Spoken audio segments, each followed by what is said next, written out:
Hello friends, welcome to hope PSC. നമ്മളിന്ന് പഠിക്കാൻ പോകുന്നത് 9ാം ക്ലാസ്സിലെ പുതിയ SCERT പാഠപുസ്തകത്തിലെ ഒരു ചാപ്റ്ററാണ്. സാമൂഹ്യശാസ്ത്രം ടെക്സ്റ്റ് ബുക്കിലെ ചാപ്റ്റർ 7 മണലാരണ്യത്തിലൂടെ. സോഷ്യൽ സയൻസ് സെക്കൻഡ് ആണ്, അതായത് ജോഗ്രഫി റിലേറ്റഡ് ആയിട്ടുള്ള ഒരു പാഠമാണ് ഇത്. മണലാരണ്യത്തിലൂടെ എന്ന് പറയുമ്പോൾ തന്നെ നമുക്ക് ഓർക്കാം മരുഭൂമികളെ കുറിച്ചിട്ടാണ് ഈ ഒരു പാഠത്തിൽ പഠിക്കാനുള്ളത് കേട്ടോ. അപ്പം നമുക്ക് സ്റ്റാർട്ട് ചെയ്യാം. ഇങ്ങനെ ബെന്യാമിൻ്റെ ആടുജീവിതത്തെ ഒരു കോട്ടിങ്സ് കൊണ്ടാണ് ഈ ചാപ്റ്റർ തുടങ്ങുന്നത് കേട്ടോ. എന്താ പറയുന്നത്? അന്തരീക്ഷമാകെ ചുവന്നു കലങ്ങിയിരിക്കുന്നു, ഇത്തിരി പോലും ദൂരേക്കൊന്നും കാണാനില്ല. പകരം ഞങ്ങൾ ഓടിയ ഇടത്ത് ഒരു വലിയ മണൽമല രൂപം കൊണ്ടിരിക്കുന്നു, നമ്മുടെ മുന്നിൽ ഒരു വലിയ ഭൂപടം മാറ്റി വരച്ചതുപോലെ. അതായത് ഈ മണൽക്കുന്നുകളൊക്കെ മാറി മാറി നമ്മളെ ഈ മരുഭൂമിയിലുള്ള ആ ഒരു സിറ്റുവേഷനെ അതേപോലെ പകർത്തി വെക്കാൻ ബെന്യാമിൻ ആടുജീവിതത്തിൽ കഴിഞ്ഞിട്ടുണ്ട് അല്ലേ. അപ്പോൾ അതൊരു കൃതി മാത്രമല്ല, ഇപ്പോൾ എല്ലാവരിലേക്കും എത്തിയത് ഒരു മൂവി കൂടി ഉണ്ട് അല്ലേ. ഫേമസ് ആയിട്ടുള്ള ഒരു ബുക്കാണ്, അതേപോലെ തന്നെ ഫേമസ് ആയിട്ടുള്ള ഒരു മൂവി കൂടിയാണ്. അപ്പോൾ ആ മൂവി സംവിധാനം ചെയ്തത് ആരാന്ന് നോക്കാം. ആരാണ്? ബ്ലെസ്സി ആണ് കേട്ടോ. ബെന്യാമിൻ്റെ ആടുജീവിതത്തെ കഥാപാത്രങ്ങൾ നമ്മളോട് PSC ചോദിക്കാൻ ചാൻസ് ഉണ്ട്, അപ്പോൾ അതൊന്ന് നോക്കി വെക്കാം. നജീബ്, ഇബ്രാഹിം ഖാദിരി, ഹക്കീം, കഫീൽ, ജാസർ, ഇവരൊക്കെയാണ് ബെന്യാമിൻ്റെ ആടുജീവിതത്തെ കഥാപാത്രങ്ങൾ. അപ്പോൾ ആടുജീവിതം എഴുതിയത് ബെന്യാമിൻ, സിനിമ സംവിധാനം ചെയ്തത് ബ്ലെസ്സി. നജീബ്, ഇബ്രാഹിം ഖാദിരി, ഹക്കീം, കഫീൽ, ജാസർ ഇവരൊക്കെയാണ് കഥാപാത്രങ്ങൾ. അതേപോലെ ആടുജീവിതം എന്ന സിനിമയിലെ പ്രധാനപ്പെട്ട കഥാപാത്രമായിട്ടുള്ള നജീബിനെ അവതരിപ്പിച്ചത് നമുക്കെല്ലാവർക്കും അറിയാം, പൃഥ്വിരാജാണ് അല്ലേ.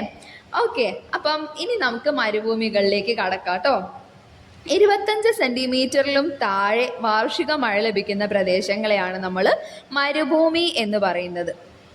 അപ്പോൾ 25 സെൻറ്റിമീറ്ററിലും താഴെയാണ് മരുഭൂമികളിൽ വാർഷിക മഴ എന്ന് ഓർക്കാം.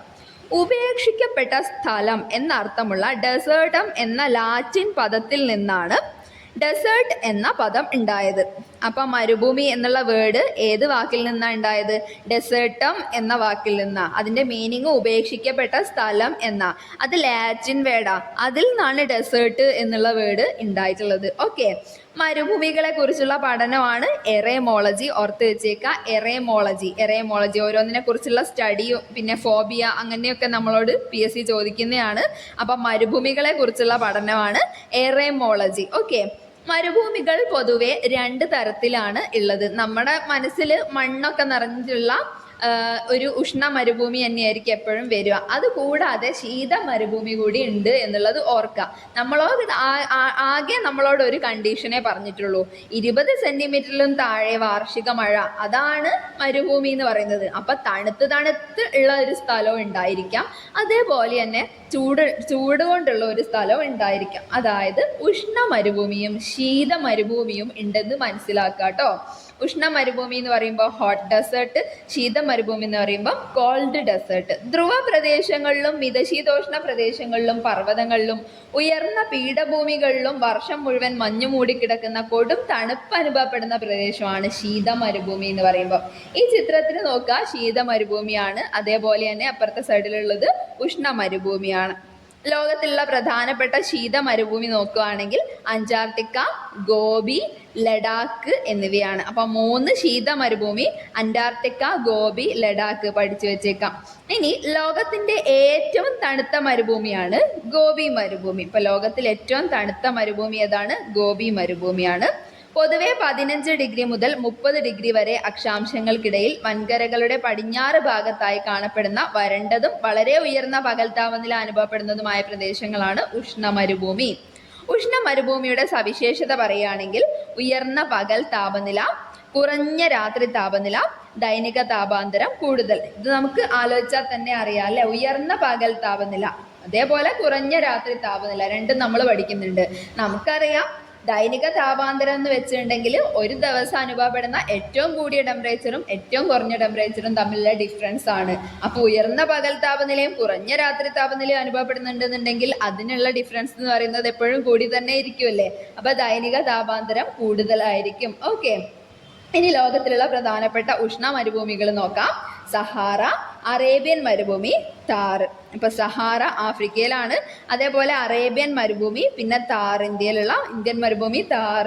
ഇത് മൂന്നും പ്രധാനപ്പെട്ട ഉഷ്ണ മരുഭൂമികളാണ്. ഓക്കെ, അപ്പം പ്രധാനപ്പെട്ട ശീത മരുഭൂമികൾ ഏതൊക്കെയാ? അന്റാർട്ടിക്ക, ഗോബി, ലഡാക്ക്. ഏറ്റവും തണുത്ത മരുഭൂമി ഗോബി മരുഭൂമി. അതേപോലെ ലോകത്തെ പ്രധാനപ്പെട്ട ഉഷ്ണ മരുഭൂമി പറയുകയാണെങ്കിൽ 3 സഹാറ, അറേബ്യൻ, താർ. സെറ്റ് ആണല്ലോ. ഇനി നമുക്ക് താർ മരുഭൂമിയെ കുറിച്ച് ഡീറ്റെയിൽസിലേക്ക് പോവാം. ഇന്ത്യയിലെ ഉഷ്ണ മരുഭൂമിയാണ് താർ മരുഭൂമി. ഇന്ത്യൻ മരുഭൂമി എന്നറിയപ്പെടുന്നത് താർ മരുഭൂമിയാണ്. ഇന്ത്യയിലെ ഉഷ്ണ മരുഭൂമിയാണ് ഇത്.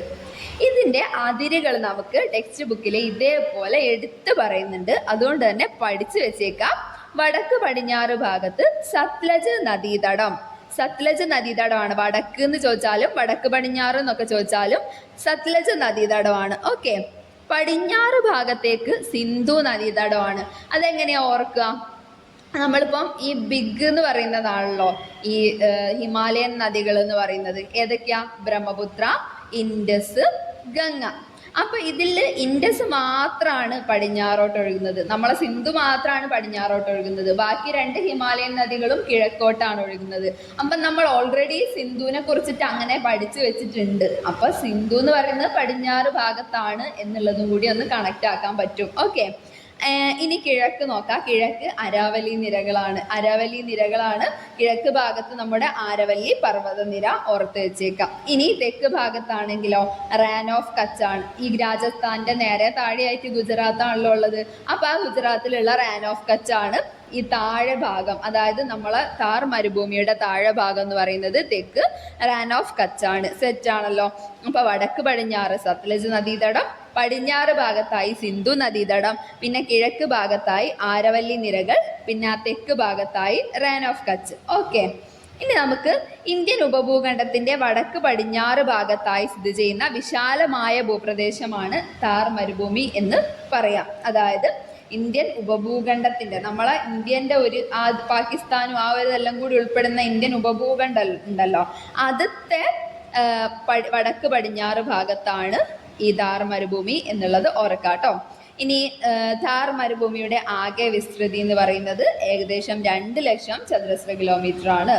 പിന്നെ താർ മരുഭൂമിയുടെ ഇന്ത്യയിലെ വിസ്തൃതി അത് ഏകദേശം 1.25 ലക്ഷം ചതുരശ്ര കിലോമീറ്റർ ആണ്. അപ്പൊ 2 ലക്ഷം ടോട്ടൽ ഉള്ളതിൽ 1.25 നമ്മളെ ഇന്ത്യ തന്നെയാണ്. ഓക്കെ, ബാക്കിയുള്ളതാണ് പാകിസ്ഥാനിലും ഒക്കെ ആയിട്ട് സ്ഥിതി ചെയ്യുന്നത്. ഇനി ഇന്ത്യയിൽ മുഖ്യമായും മഴ കൊണ്ടുവരുന്നത് തെക്ക് പടിഞ്ഞാറൻ മൺസൂൺ കാറ്റുകളാണ്. നമുക്കറിയാം, തെക്ക് പടിഞ്ഞാറൻ മൺസൂൺ കാറ്റുകളാണ് ഇന്ത്യയിലേക്ക് കൂടുതലും മഴ കൊണ്ടുവരുന്നത്. പക്ഷേ ഈ രാജസ്ഥാനിലൊക്കെ മഴ കുറവാണ്. അപ്പൊ അങ്ങനെ അവിടെ കുറയാനുള്ള കാരണങ്ങൾ നമുക്കൊന്ന് നോക്കാം.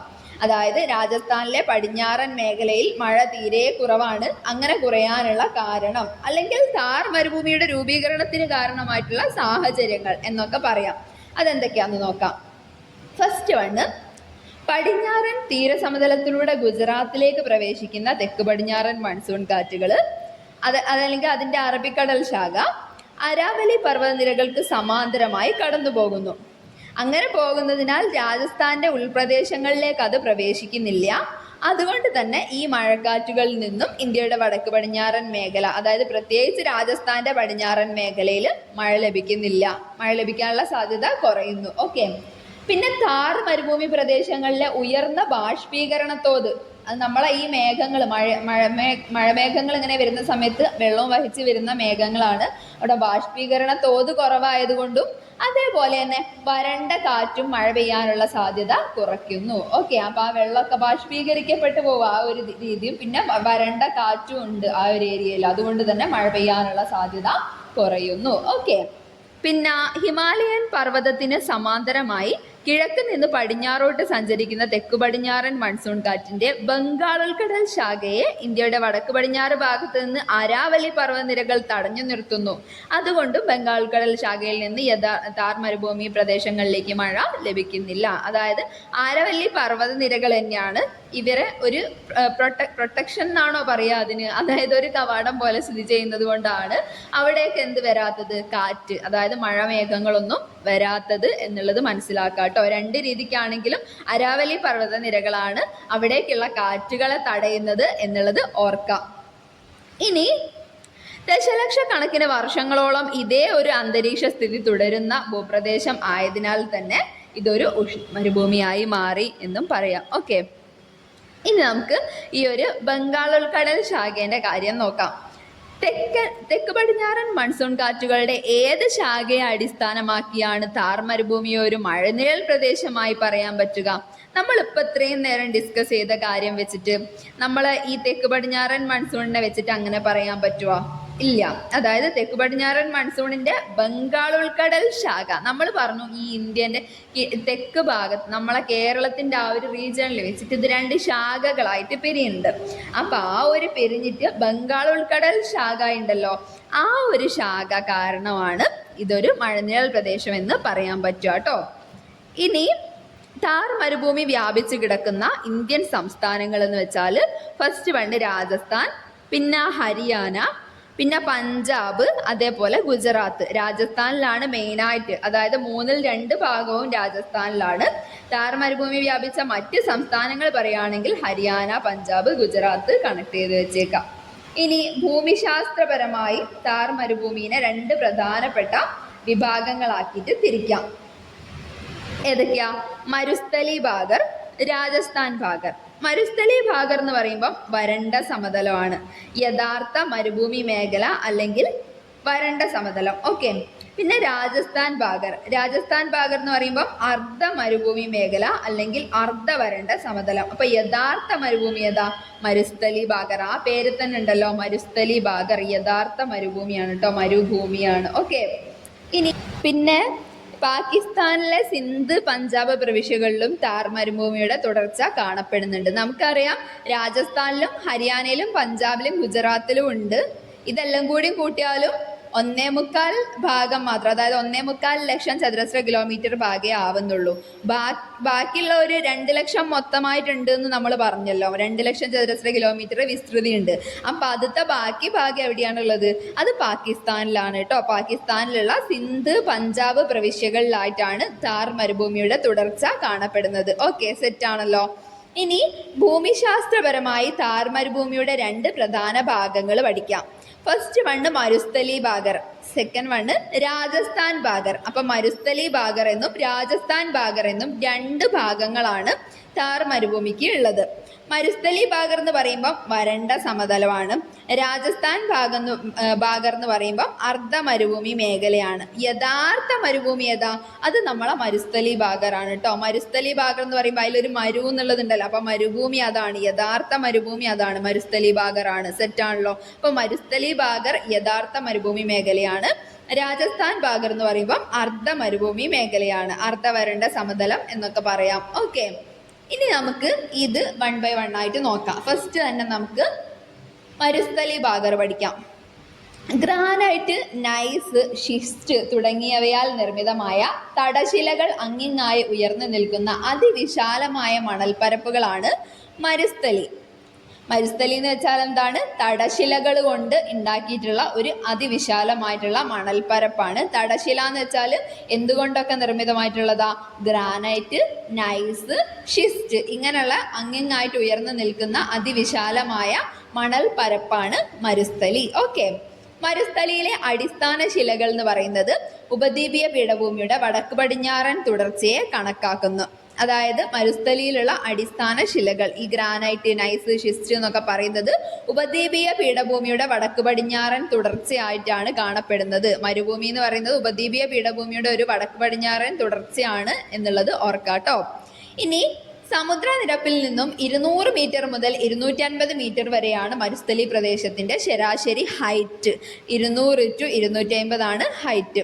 ഇനി മരുസ്ഥലിയുടെ കിഴക്ക് ഭാഗത്തായിട്ട് പാറക്കെട്ടുകളാണ്, മൊത്തമായിട്ടും പാറക്കെട്ടുകൾ നിറഞ്ഞ പ്രദേശമാണ്. പിന്നെ നിരന്തരം സ്ഥാനമാറ്റം സംഭവിക്കുന്ന മണൽക്കൂനകൾ മരുസ്ഥലിയുടെ പടിഞ്ഞാറ് ഭാഗത്തിന്റെ സവിശേഷതയാണ്. പിന്നെ മരുസ്ഥലിയുടെ പടിഞ്ഞാറ് ഭാഗത്തെ മണൽക്കൂനകൾ പ്രാദേശികമായി അറിയപ്പെടുന്ന പേരാണ് ദ്രിയാൻ എന്നുള്ള പേരിൽ അറിയപ്പെടുന്നത്. വെരി ഇമ്പോർട്ടൻ്റ് ആയിട്ടുള്ള ഒരു റെയർ ഫാക്ട്, നമുക്ക് റാങ്ക് മേക്കിംഗ് ഒക്കെ ആയിട്ട് ചോദിക്കാൻ ചാൻസ് ഉള്ള ഒരു ക്വസ്റ്റ്യൻ ആണ്. പെട്ടെന്ന് ശ്രദ്ധയിൽ പെട്ടോളണമെന്നില്ല. അപ്പൊ ദ്രിയാൻ എന്താ? ദ്രിയാൻ മരുസ്ഥലിയുടെ പടിഞ്ഞാറ് ഭാഗത്തെ മണൽ കൂനകളെ പ്രാദേശികമായി വിളിക്കുന്ന പേരാണ് ദ്രിയാൻ. ഓക്കെ, സെറ്റ് ആണല്ലോ.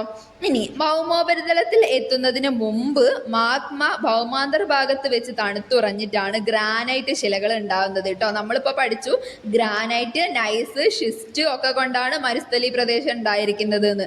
അപ്പൊ ആദ്യത്തെ ഗ്രാനൈറ്റിനെ കുറിച്ചിട്ടാണ് പറയുന്നത്. ഭൗമോപരിതലത്തിൽ എത്തുന്നതിന് മുമ്പ് മാഗ്മ ഭൗമാന്തർ ഭാഗത്ത് വെച്ച് തണുത്തുറയും. അങ്ങനെ രൂപം കൊള്ളുന്ന ശിലകളാണ്, പരൽ രൂപ ശിലകളാണ് ഗ്രാനൈറ്റ് ശിലകൾ. ഓക്കെ. പിന്നെ ഗ്രാനൈറ്റ് ശിലകൾ ഉയർന്ന താപമർദ്ദ മാറ്റങ്ങൾക്ക് വിധേയമാകുമ്പോൾ രൂപം കൊള്ളുന്നതാണ് നൈസ്. ഓക്കെ, നൈസ് എന്ന് പറയുന്നത് താപമർദ്ദ മാറ്റങ്ങൾക്ക് വിധേയമാവുക എന്ന് വെച്ചാൽ അതിന്റെ അർത്ഥം എന്താ? കായാന്തരീകരണം സംഭവിക്കാന്നാണ് കേട്ടോ. പിന്നെ അവസാദ ശിലകൾക്ക് കായാന്തരീകരണം, അതായത് ഉയർന്ന താപമർദ്ദ മാറ്റങ്ങൾ ഒക്കെ സംഭവിച്ചിട്ടാണ് ഷിസ്റ്റ് രൂപം കൊള്ളുന്നത്. അതായത് അവസാദ ശിലകൾക്ക് കായാന്തരീകരണം സംഭവിച്ച് രൂപം കൊള്ളുന്ന ശിലകളാണ് ഷിസ്റ്റ്. ഓക്കെ. ഇനി ഇപ്പൊ നമ്മൾ മരുസ്ഥലി ഭാഗർ പഠിച്ചു കഴിഞ്ഞു. ഇനി രാജസ്ഥാൻ ഭാഗർ നോക്കാം. രാജസ്ഥാൻ ഭാഗർ എന്ന് പറയുന്ന സമയത്ത് ആരവല്ലി പർവ്വത നിര വരെ വ്യാപിച്ചിരിക്കുന്ന താർ മരുഭൂമിയുടെ കിഴക്ക് ഭാഗമാണ് രാജസ്ഥാൻ ഭാഗർ. അതായത് ആരവല്ലി പർവ്വതം വരെ ഉണ്ട്, അതുവരെ വ്യാപിച്ചിട്ടുള്ള ഥാർ മരുഭൂമിയുടെ കിഴക്ക് ഭാഗം. അപ്പൊ ഥാർ മരുഭൂമിയുടെ കിഴക്ക് ഭാഗമാണ് രാജസ്ഥാൻ ഭാഗർ. ഥാർ മരുഭൂമിയുടെ കിഴക്ക് ഭാഗമാണ് രാജസ്ഥാൻ ഭാഗർ എന്ന് ഓർക്കാം. രാജസ്ഥാൻ ഭാഗർ ഒരു അർദ്ധവരണ്ട സമതലമാണ്. എന്താണ്? അർദ്ധവരണ്ട സമതലമാണ്. പിന്നെ ഹ്രസ്വകാല നീരൊഴുക്കുള്ള നിരവധി അരുവികൾ അരാവലി പർവ്വതനിരകളിൽ നിന്ന് ഉത്ഭവിച്ച് രാജസ്ഥാൻ ഭാഗറിലൂടെ ഒഴുകുന്നുണ്ട്. അപ്പൊ മറ്റേതിനെ അപേക്ഷിച്ച് ഇവിടെ നദികളൊക്കെ ഒഴുകുന്നുണ്ട്. അപ്പൊ കുറച്ച് എന്താണ്, അർദ്ധ മരുഭൂമിയാണെന്ന് വിളിക്കാനുള്ള കാരണം മനസ്സിലായില്ലേ? അതായത് ഹ്രസ്വകാല നീരൊഴുക്കുള്ള നിരവധി അരുവികൾ അരാവലി പർവ്വതനിരകളിൽ നിന്ന് ഉത്ഭവിച്ച് രാജസ്ഥാൻ ഭാഗറിലൂടെ ഒഴുകുന്നുണ്ട്. സെറ്റാണല്ലോ. ഇനി രാജസ്ഥാൻ ഭാഗറിലെ ഫലഭൂയിഷ്ടമായ തുരുത്തുകളാണ് രോഹി. നമ്മൾ നേരത്തെ ദ്രിയാൻ പഠിച്ചു, ഓർക്കുന്നോ? എന്താന്ന്? മരുസ്ഥലിയുടെ പടിഞ്ഞാറ് ഭാഗത്തുള്ള മണൽ കൂനകൾ പ്രാദേശികമായി അറിയപ്പെടുന്ന പേരാണ് ദ്രിയാൻ. അതേസമയം നമ്മൾ ഇവിടെ രോഹി പഠിക്കാൻ പോവാണ്. രോഹി എന്ന് പറഞ്ഞാൽ എന്താ? രാജസ്ഥാൻ ഭാഗറിലെ ഫലഭൂയിഷ്ടമായ തുരുത്തുകളാണ് രോഹി. നമ്മൾ ഇങ്ങനെ ഓർക്കുക, ഒരു രോഗി ഉണ്ടെന്നുണ്ടെങ്കിൽ പണ്ടത്തെ കാലത്തൊക്കെ എന്താ ചെയ്യുക? അവരെ ഭയങ്കരമായിട്ടുള്ള രോഗങ്ങളൊക്കെ വന്നു കഴിഞ്ഞാൽ അവരെ എവിടേക്കെങ്കിലും കൊണ്ടുപോയി കളയൂ അല്ലേ? അതായത് നമ്മളെ ഈ മൂവീസിലൊക്കെ, പണ്ടത്തെ മൂവീസിലൊക്കെ കണ്ടിട്ടില്ലേ ഈ രോഗികളെയൊക്കെ കൊണ്ടുപോയി കളയുന്ന ഓരോ സ്ഥലത്ത്. അപ്പം രോഗീനെ തുരുത്തിലാണ് കൊണ്ടുവച്ച് കളഞ്ഞത് എന്ന് ഓർക്കുക. അതായത് രാജസ്ഥാൻ ഭാഗറിലെ ഫലഭൂയിഷ്ടമായ തുരുത്തുകളുടെ പേരാണ് രോഹി എന്നുള്ളത്. ഈ ദ്രിയാനും രോഹിയും മാറിപ്പോവാതിരിക്കാൻ വേണ്ടിയിട്ട് രോഹി എന്ന് വെച്ചാൽ എന്താന്ന് പഠിക്കാം? തുരുത്തുകളാണ്. രോഗികളെ തുരുത്തിലാണ് കൊണ്ടുപോയി ഇടുക എന്ന് പഠിച്ചു വെച്ചേക്കാം. വെറുതെ പറയുന്നതാണ് കേട്ടോ, ഓർത്ത് വെക്കാൻ വേണ്ടിയിട്ട്. ഇനി രോഹി തുരുത്തുകളെ കൃഷിയോഗ്യമാക്കുന്നതിന് ആരാവലിയിൽ നിന്നും ഉത്ഭവിച്ച് രാജസ്ഥാൻ ഭാഗങ്ങളിലൂടെ ഒഴുകുന്ന കുറേ അരുവികളുണ്ടെന്ന് മനസ്സിലാക്കാം. മറ്റേ ശരിക്കുള്ള യഥാർത്ഥ മരുഭൂമി പോലെ അല്ലാതെ അർദ്ധ മരുഭൂമി ആയതിനാൽ തന്നെ ഇവിടെ ഒരുപാട് നദികൾ ഒഴുകുന്നുണ്ട്. അത് ഒക്കെ തന്നെ ഈ ഒരു സ്ഥലത്തിനെ നല്ല ഫലഭൂയിഷ്ടമാക്കി മാറ്റുന്നുണ്ട് എന്നുള്ളത് മനസ്സിലാക്കുക. അപ്പം രോഹി തുരുത്തുകളെ കൃഷിയോഗ്യമാക്കുന്നത് അരാവലിയിൽ നിന്നും ഉത്ഭവിച്ച് രാജസ്ഥാൻ ഭാഗറിലൂടെ ഒഴുകുന്ന അരുവികളാണ്. സെറ്റാണല്ലോ. ഇനി രാജസ്ഥാൻ ഭാഗർ പ്രദേശത്ത് ധാരാളം ഉപ്പ് തടാകങ്ങൾ ഉണ്ട് എന്ന് മനസ്സിലാക്കാം കേട്ടോ. രാജസ്ഥാൻ ഭാഗർ പ്രദേശത്ത് ധാരാളം ഉപ്പ് തടാകങ്ങളുണ്ട്. ഇനി നമുക്ക് ലൂണി നദീനെ കുറിച്ച് പഠിക്കാം.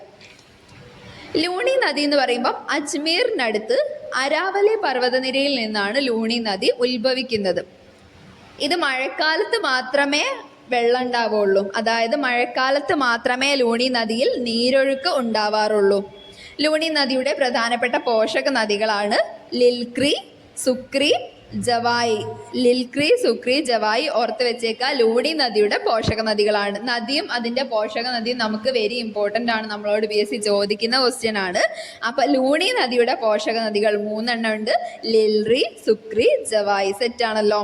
ഇനി ഉപ്പ് നദി എന്നർത്ഥമുള്ള ലവണവാരി എന്ന സംസ്കൃത പദത്തിൽ നിന്നാണ് ലൂണി നദി എന്നുള്ള പേര് ലഭിച്ചത്. അപ്പൊ ഈ പേരുണ്ടായത് ഒരു സംസ്കൃത പദത്തിൽ നിന്നാണ്. നമ്മൾ എപ്പോഴും ഗ്രീക്കും ലാറ്റിനും അതും ഇതും ഒക്കെ കേൾക്കലുള്ളൂ. ഇതൊരു സംസ്കൃത പദമാണ്. അതുകൊണ്ട് തന്നെ ഒന്ന് സ്ട്രെസ് ചെയ്ത് നോക്കി വെച്ചേക്കാം.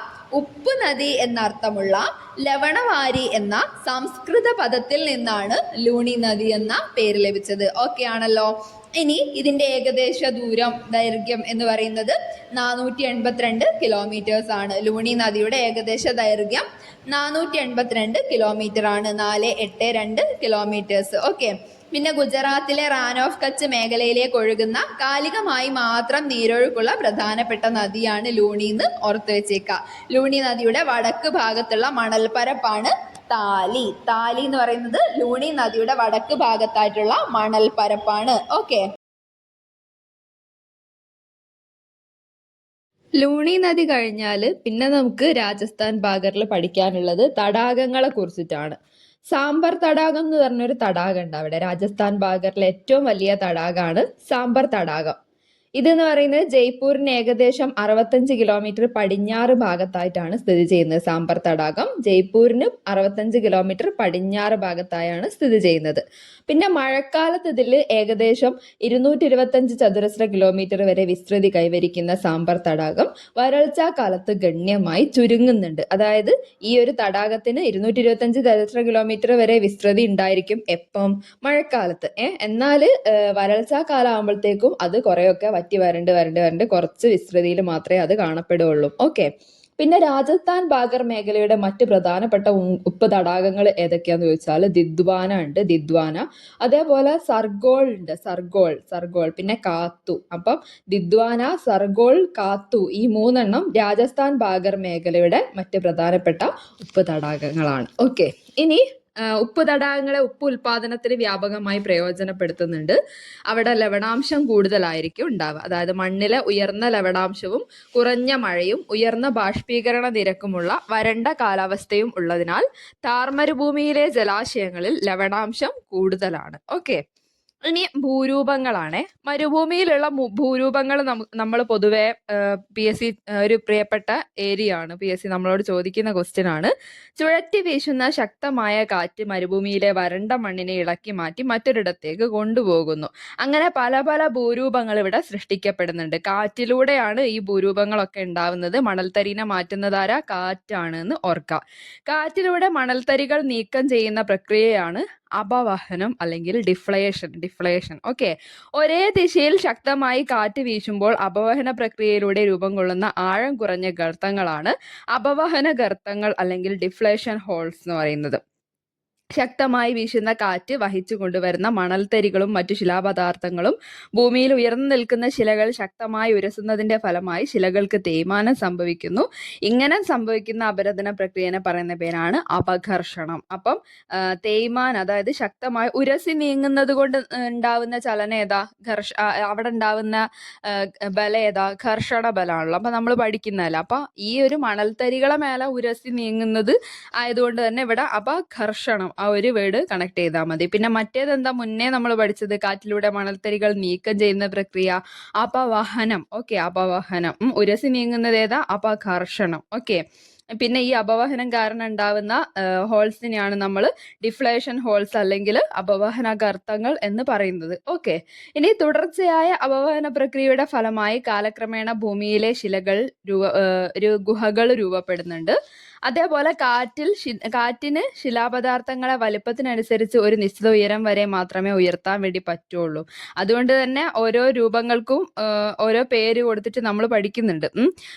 വനഭൂമിയിലെ ശിലകളിൽ അപഘർഷണ തീവ്രത ഒരു നിശ്ചിത ഉയരം വരെ കൂടുതലായിരിക്കും ഉണ്ടാവുക. അപഘർഷണ തീവ്രത കൂടിയ ഭാഗങ്ങളിൽ കൂടുതൽ തേയ്മാനം സംഭവിക്കുന്നു.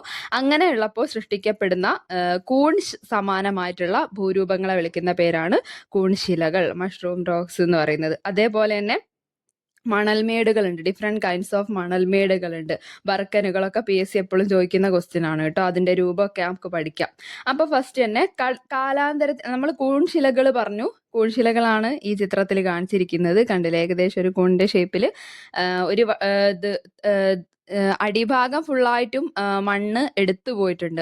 ഒരു ചെറിയ താങ്ങി നിർത്താൻ ഒരു തൂണ് മാത്രം പോലെ അതിന്റെ താഴെയായിട്ട് കാണുന്നുള്ളൂ. അപ്പോൾ ഇതിന്റെ ഏകദേശം ഷേപ്പ് നോക്കുമ്പോൾ കൂൺ രൂപത്തിലാണ്. അപ്പൊ കൂൺശിലകൾ അപഘർഷണ തീവ്രത കൂടിയ ഭാഗങ്ങളിലേക്ക് കൂടുതൽ തേയ്മാനം സംഭവിച്ചാണ് കൂൺശിലകൾ രൂപപ്പെടുന്നത് എന്ന് മനസ്സിലാക്കുക. ഓക്കെ. ഇനി കാറ്റ് അതിന്റെ വേഗത്തിനനുസരിച്ച് വ്യത്യസ്ത വലുപ്പത്തിലുള്ള മണൽത്തരികളെയും ശിലാപദാർത്ഥങ്ങളെയും ദൂരേക്ക് നീക്കം ചെയ്യുന്നുണ്ട്. കാറ്റിന്റെ വേഗത കുറയുമ്പോഴോ കാറ്റിന്റെ സഞ്ചാരത്തിന് തടസ്സമുണ്ടാകുമ്പോഴോ മണൽത്തരികൾ താഴേക്ക് വീണ് കുന്നുകൂടി രൂപം കൊള്ളുന്ന പല ആകൃതിയിലും വലുപ്പത്തിലുമുള്ള നിക്ഷേപണ ഭൂരൂപങ്ങളാണ് മണൽമേടുകൾ, സാൻഡ് ഡ്യൂൺസ് എന്ന് പറയുന്നത്. അതായത് കാറ്റിന്റെ വേഗതയുടെ വ്യത്യാസത്തിനനുസരിച്ചും കാറ്റിന്റെ സഞ്ചാരത്തിന് തടസ്സം ഉണ്ടായാലും അങ്ങനെയൊക്കെ സംഭവിക്കുന്ന സമയത്ത് മണൽത്തരികൾ പല പല ഷേപ്പിലാണ് കുന്നുകൂടി വീഴുന്നത്.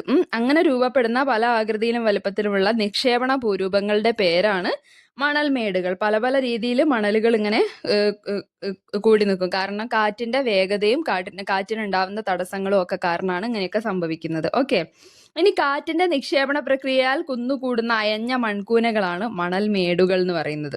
കാറ്റിന്റെ നിക്ഷേപണ പ്രക്രിയകൾ കുന്നുകൂടപ്പെടുന്ന അയഞ്ഞ മൺകൂനകളെയാണ് മണൽമേടുകൾ എന്ന് വിളിക്കുന്നത്. മരുഭൂമിയിൽ വ്യത്യസ്ത ആകൃതിയിലും വലുപ്പത്തിലും മണൽമേടുകൾ രൂപപ്പെടാറുണ്ട്. ഇതിപ്പോൾ പറയുകയാണെങ്കിൽ കാറ്റിന്റെ ദിശ, വേഗത എന്നിവയ്ക്ക് അനുസരിച്ച് മണൽമേടുകൾക്ക് സ്ഥാനമാറ്റവും സംഭവിക്കാറുണ്ട്. ദീർഘകാലത്തെ അപരദന പ്രക്രിയയിലൂടെയാണ് ഭൂരൂപങ്ങളൊക്കെ സൃഷ്ടിക്കപ്പെടുന്നത്. ഈ കാറ്റ് കാരണമുള്ളത് പെട്ടെന്നാണ് സൃഷ്ടിക്കപ്പെടുന്നത്. ഓക്കെ, ഇനി ഥാർ മരുഭൂമിയിൽ രൂപപ്പെടുന്ന വിവിധ തരം മണൽമേടുകൾ പഠിക്കാം. ഈ ചിത്രത്തിൽ കാണിക്കുന്ന ഫുള്ള് ഇവിടെ കാണപ്പെടുന്ന മണൽമേടുകൾ ഓരോരോ പേരുകളാണ്. നോക്കി വെച്ചേക്ക. ഫസ്റ്റ് വൺ ബർക്കൻസ്, ചന്ദ്രക്കല ആകൃതിയിലുള്ള മണൽമേടുകളാണ്. കണ്ടില്ലേ ഇതിന്റെ ഷേപ്പ്. പിന്നെ പരാബോളിക് മണൽമേടുകൾ, അതേപോലെ സീഫുകൾ, അതേപോലെ അനുദൈർഘ്യ മണൽമേടുകൾ, പിന്നെ രേഖീയ മണൽമേടുകൾ, ഇങ്ങനെ വരഞ്ഞ് വെച്ച പോലെ ഉണ്ടല്ലേ കാണാൻ. പിന്നെ വിലങ്ങൻ മണൽമേടുകൾ, ഇതൊക്കെ മണൽമേടുകൾക്ക് എക്സാമ്പിൾ ആണ്. ഓക്കെ, മരുഭൂമി. പിന്നെ നമുക്കിതിൽ പഠിക്കാനുള്ളത് മരുപ്പച്ചകളാണ്. മരുപ്പച്ചകൾ എന്ന് വെച്ചാൽ ഒയാസിസ്, അതായത് മരുഭൂമി പ്രദേശത്ത് ശുദ്ധജല സ്രോതസ്സിലൂടെ രൂപപ്പെടുന്ന ഫലഭൂയിഷ്ടമായ പ്രദേശം. നമുക്കറിയാം അല്ലേ, മരുഭൂമിയിലുള്ള കുറച്ച് വെള്ളമൊക്കെ ഉള്ള ഒരു സ്ഥലം. അങ്ങനെയുള്ള അവിടെ ചില സ്ഥലങ്ങൾ മാത്രമേ അങ്ങനെ ഉണ്ടാവുകയുള്ളൂ അല്ലേ, അതിനെയാണ് മരുപ്പച്ച എന്ന് പറയുന്നത്. പ്രകൃതിദത്ത നീരുറവകളാലോ അല്ലെങ്കിൽ മറ്റ് ഭൂഗർഭ ജലസ്രോതസ്സുകളാലോ ആണ് മരുപ്പച്ചകളൊക്കെ രൂപപ്പെടുന്നത്. അതുകൊണ്ട് തന്നെ ഇതിൽ ഓരോന്നിനും വലുപ്പത്തിൽ വ്യത്യാസം ഉണ്ടായിരിക്കും. പിന്നെ പരുത്തി, നാരക ഇനത്തിലുള്ള സസ്യങ്ങൾ, അതേപോലെ പഴവർഗ്ഗങ്ങൾ, ഗോതമ്പ്, ചോളം, ഇതൊക്കെയാണ് സാധാരണയായി പല മരുപ്പച്ചകളിലും കൃഷി ചെയ്യുന്ന ഐറ്റംസ്. ഓക്കെ, പിന്നെ അവിടുത്തെ കാലാവസ്ഥയാണ് നമുക്ക് നോക്കേണ്ടത്. കാലാവസ്ഥ എന്ന് പറയുമ്പോൾ വേനൽക്കാലമാണ് കൂടുതലായിട്ടും സഫർ ചെയ്യേണ്ട ഒരു വേനൽക്കാലമാണ് അല്ലേ. മാർച്ച് മാസത്തോടെ താർ മരുഭൂമിയിൽ വേനൽക്കാലം ആരംഭിക്കുന്നു. അവിടെ 40 ഡിഗ്രി സെൽഷ്യസ് മുതൽ 45 ഡിഗ്രി സെൽഷ്യസ് വരെയൊക്കെ താപനില ഉയരുന്നുണ്ട്. ഓക്കെ, പടിഞ്ഞാറൻ രാജസ്ഥാനിലുള്ള ബിക്കാനീർ, അതേപോലെ ജയ്സാൽമീർ എന്നിവിടങ്ങളിൽ കൂടിയ ദൈനിക താപനില എന്ന് പറയുന്നത് 40 ഡിഗ്രി സെൽഷ്യസ് മുതൽ 45 ഡിഗ്രി സെൽഷ്യസ് വരെയാണ്. ഓക്കെ, പിന്നെ ഉഷ്ണകാലയളവിൽ അന്തരീക്ഷ ആർദ്രത തീരെ കുറവായിരിക്കും. വേനൽക്കാലത്ത് രാജസ്ഥാനിൽ ഉണ്ടാകുന്ന ഉഷ്ണക്കാറ്റ് എന്ന് പറഞ്ഞാൽ ലൂ ആണ്, അതും പഠിക്കാം കേട്ടോ. പിന്നെ ജൂൺ മാസത്തോടെ വേനൽക്കാലം അവസാനിക്കുന്നു എന്ന് മനസ്സിലാക്കുക. അപ്പം മാർച്ച് മാസത്തോടെ തുടങ്ങിയിട്ട് ജൂൺ മാസത്തോടെ വേനൽക്കാലം അവസാനിക്കും. ഓക്കെ, അതിൻ്റെ ഇടയ്ക്ക് നമ്മൾ പറഞ്ഞ ആർദ്രതയുടെ ഫാക്ട് പറയുമ്പം, ആർദ്രത എന്ന് വെച്ചാൽ എന്താ, അന്തരീക്ഷത്തിൽ നമ്മളെ വായുവിൽ അടങ്ങിയിരിക്കുന്ന നീരാവിന്റെ കണ്ടന്റ് ആണ്. അത് വളരെ കുറവായിരിക്കും. കടുത്ത വേനൽ സമയത്തൊക്കെ ആർദ്രത വളരെ കുറവായിരിക്കും എന്ന് മനസ്സിലാക്കുക കേട്ടോ.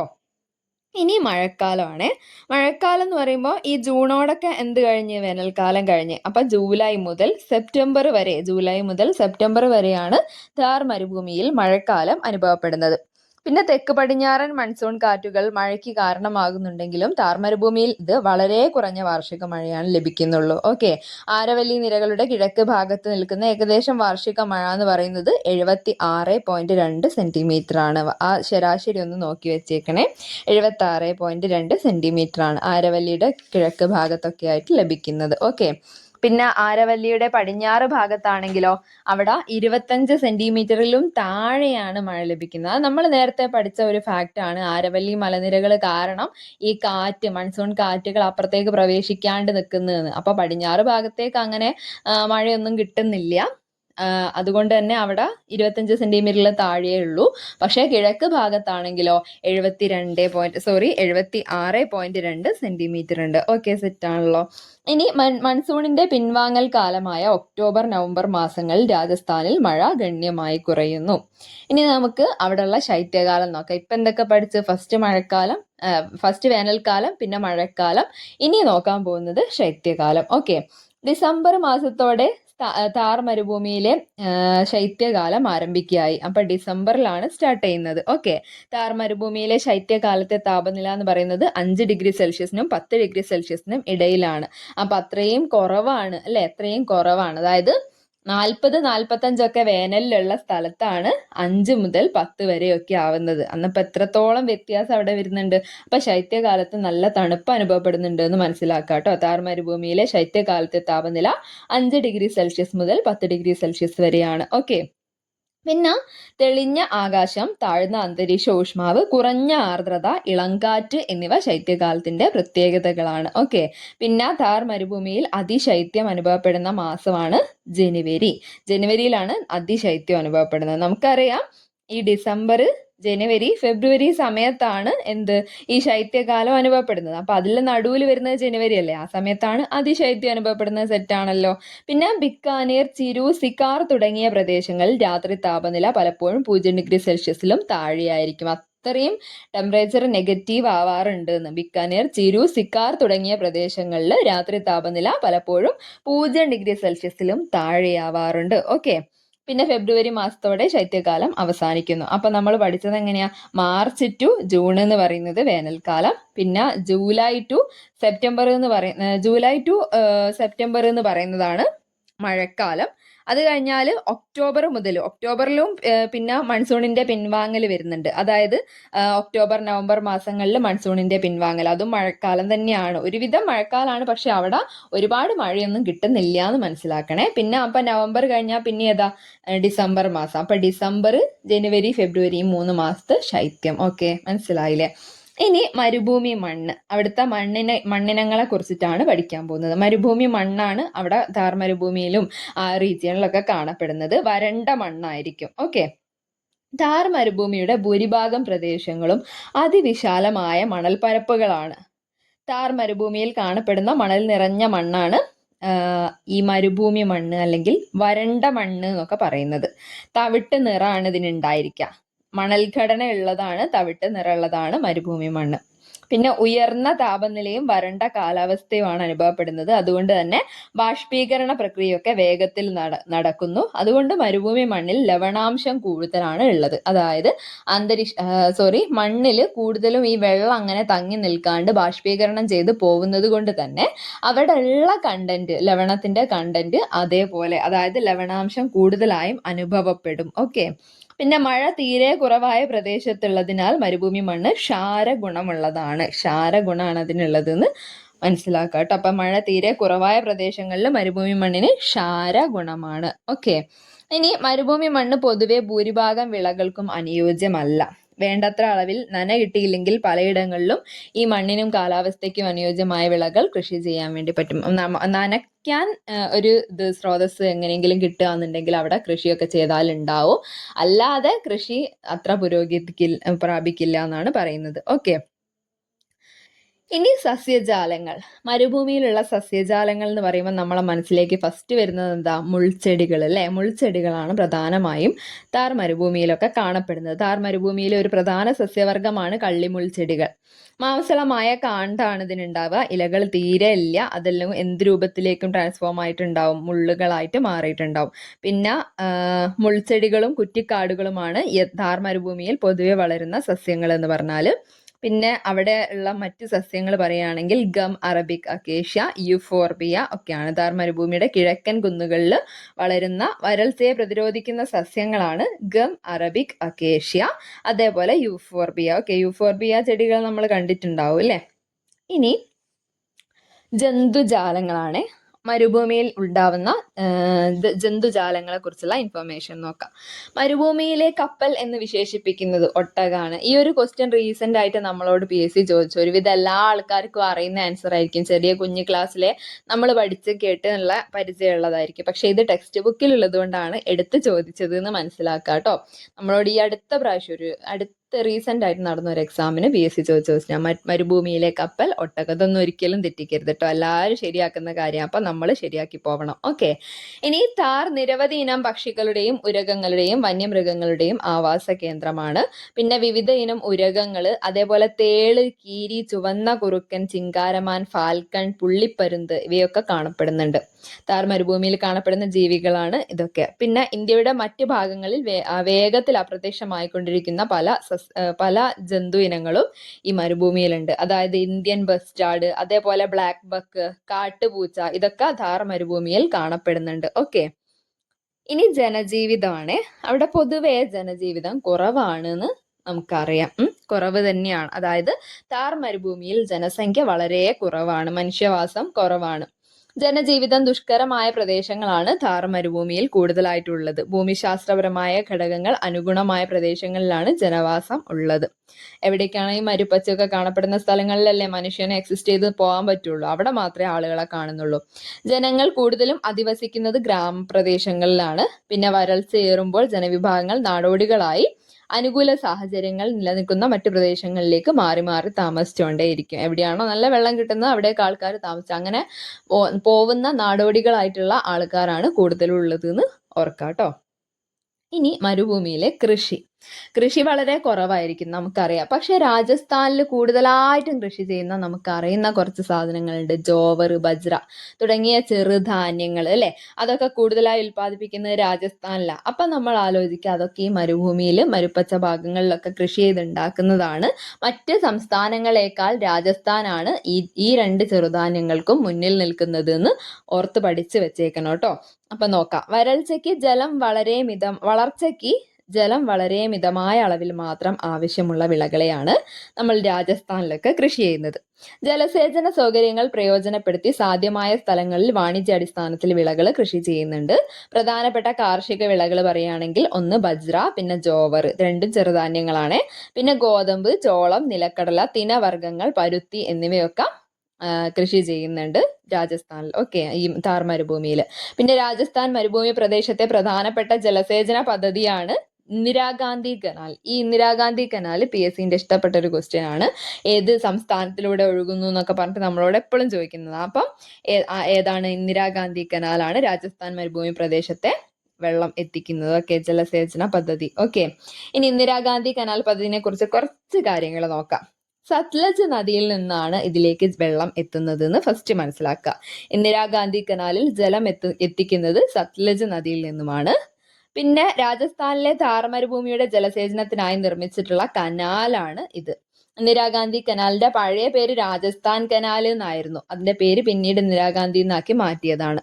മുൻ പ്രധാനമന്ത്രി ഇന്ദിരാഗാന്ധിയോടുള്ള ആദരസൂചകമായി ഇന്ദിരാഗാന്ധി കനാൽ എന്ന് പുനർനാമകരണം ചെയ്തതാണ്. ഇതിന്റെ ഉത്ഭവം എന്ന് പറയുന്നത് പഞ്ചാബിലെ ഹരിക്കെ ബാരേജിൽ നിന്നാണ്.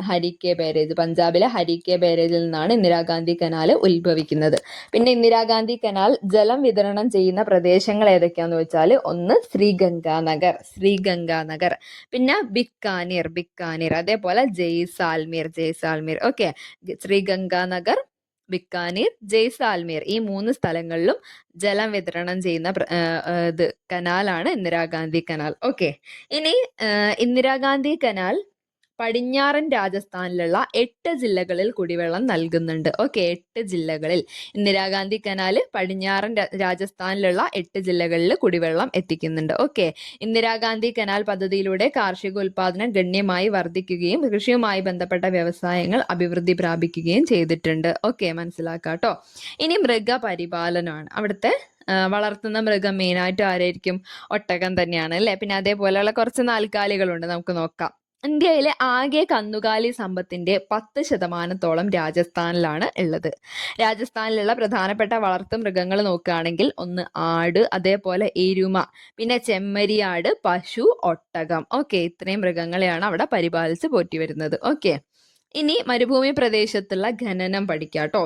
കേരളത്തിൽ ഉപയോഗിക്കുന്ന മാർബിൾ ശേഖരത്തിൽ കൂടുതലും രാജസ്ഥാൻ മരുഭൂമിയിൽ നിന്നുമാണ് വരുന്നത്. അപ്പം എന്താ മെയിനായിട്ട്? മാർബിൾ ആണ് താർ മരുഭൂമിയിൽ നിന്ന് ഖനനം ചെയ്യുന്ന ഫസ്റ്റ് എന്നുള്ള കാര്യം. ഓക്കെ, ആ പഠിച്ചു വെക്കണേ. പിന്നെ അങ്ങനെ ഒരു ഫാക്ട് ടെക്സ്റ്റ് ബുക്കിൽ പറയുന്നുണ്ട് കേട്ടോ. ഈ താജ്മഹൽ ഉണ്ടാക്കിയിരിക്കുന്നത് മക്രാന മാർബിൾ കൊണ്ടാണെന്ന് ഇങ്ങനെ ഒരു കുഞ്ഞു ബോക്സിൻ്റെ അകത്താക്കിയിട്ട് ടെക്സ്റ്റ് ബുക്കിൽ പറഞ്ഞിട്ടുള്ള കാര്യമാണ്. ലോകാത്ഭുതമായ താജ്മഹൽ നിർമ്മിച്ചിരിക്കുന്നത് രാജസ്ഥാനിൽ നിന്നുള്ള മക്രാന മാർബിൾ കൊണ്ടാണ്. മക്രാന മാർബിൾ ആണ്. ഓക്കെ, അങ്ങനെ ചില റെയർ ഫാക്റ്റുകൾ ഉണ്ട്. എല്ലാവരും നോക്കാത്ത കുറച്ച് കാര്യങ്ങൾ നമ്മൾ പഠിച്ചു പോകണം കേട്ടോ. ഇപ്പൊ ലോകാത്ഭുതമായ താജ്മഹൽ നിർമ്മിച്ചിരിക്കുന്ന മാർബിളിന്റെ പേരെന്താണ്? മക്രാന മാർബിൾ. അതെവിടുന്ന ഖനനം ചെയ്യുന്നത്? രാജസ്ഥാനിൽ നിന്ന്. ഓക്കെ, കാലത്തിന്റെ കവിൾത്തടത്തിൽ വീണ കണ്ണുനീർ തുള്ളി എന്നറിയപ്പെടുന്നതല്ല, വിശേഷിപ്പിച്ചത്, അങ്ങനെ ടാഗോർ വിശേഷിപ്പിച്ചത് നമ്മളെ താജ്മഹലിനെയാണ്. ഓക്കെ, ഇത്രയാണ് നമുക്ക് അത് നോക്കാനുള്ളത്. ഇനി രാജസ്ഥാനിലുള്ള ലോക പ്രശസ്തമായ മാർബിൾ ആണ് മക്രാന മാർബിൾ. അത് യൂസ് ചെയ്തിട്ടാണ് നമ്മൾ പറഞ്ഞു കേട്ടോ. പിന്നെ ലെഡ്, സിങ്ക്, വെള്ളി, ചെമ്പ്, ടങ്സ്റ്റൺ, മാംഗനീസ്, ഇരുമ്പ്, ജിപ്സം, ലിഗ്നൈറ്റ്, ചുണ്ണാമ്പുകല്ല് തുടങ്ങിയ ധാതുക്കൾ രാജസ്ഥാനിൽ ഉൽപ്പാദിപ്പിക്കുന്നുണ്ട്. എന്തൊക്കെയാ? ലെഡ് ഉണ്ട്, അതേപോലെ സിങ്ക്, പിന്നെ വെള്ളി, ചെമ്പ്, ടങ്സ്റ്റൺ, അതേപോലെ മാംഗനീസ്, ഇരുമ്പ്, ജിപ്സം, ലിഗ്നൈറ്റ്, ചുണ്ണാമ്പുകല്ല്. ലിഗ്നൈറ്റ് എന്ന് പറഞ്ഞാൽ നമുക്കറിയാം കൽക്കരിന്റെ ഒരു വിഭാഗമാണ് അല്ലെ. കൽക്കരിക്ക് 4 വിഭാഗങ്ങളാണ് ഉള്ളത്: ആന്ത്രസൈറ്റ്, ബിറ്റുമിനസ്, ലിഗ്നൈറ്റ്, പീറ്റ്. ഈ ഒരു ഇതിൽ ലിഗ്നൈറ്റ് എന്ന് പറയുന്ന സാധനം എവിടെ കാണപ്പെടുന്നുണ്ട്? ഈ ഒരു രാജസ്ഥാനിൽ കാണപ്പെടുന്ന മരുഭൂമിയിൽ കാണപ്പെടുന്നുണ്ട്. പിന്നെ അതേപോലെ ചുണ്ണാമ്പുകല്ലുണ്ട്, പിന്നെ ലെഡും, സിങ്കും, വെള്ളിയും, ചെമ്പും, ടങ്സ്റ്റണും, മാംഗനീസ്, ഇരുമ്പ്, ജിപ്സം. ഓക്കെ, സെറ്റ് ആണല്ലോ. ഇത്രയും ധാതുക്കൾ രാജസ്ഥാനിൽ ഉൽപ്പാദിപ്പിക്കുന്നുണ്ട്. ഇനി മരുഭൂമിയിലെ കരകൗശല വ്യവസായത്തിലേക്ക് കടക്കാം.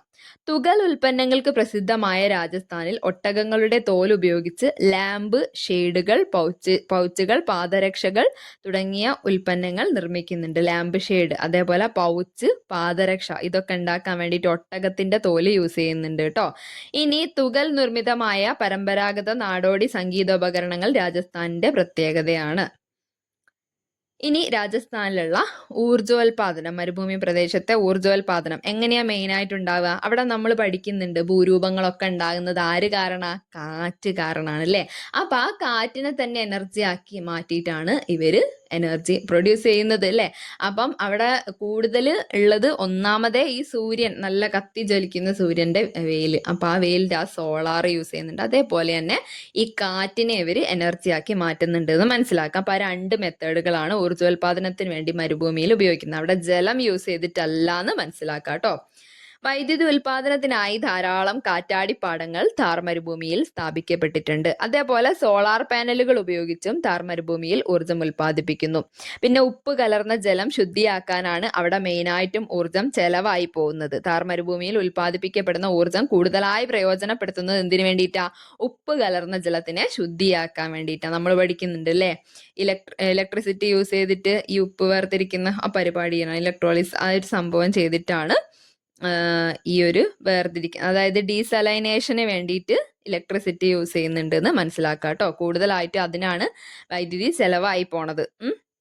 ഇനി രാജസ്ഥാന്റെ ഭൂമിശാസ്ത്രപരമായ വർഗീകരണം നോക്കുകയാണെങ്കിൽ നമുക്ക് മെയിൻ ആയിട്ട് ഒരു മൗണ്ടെയിൻ ഉണ്ട് അല്ലേ. ഏതാ? ആരവല്ലി പർവ്വതനിര.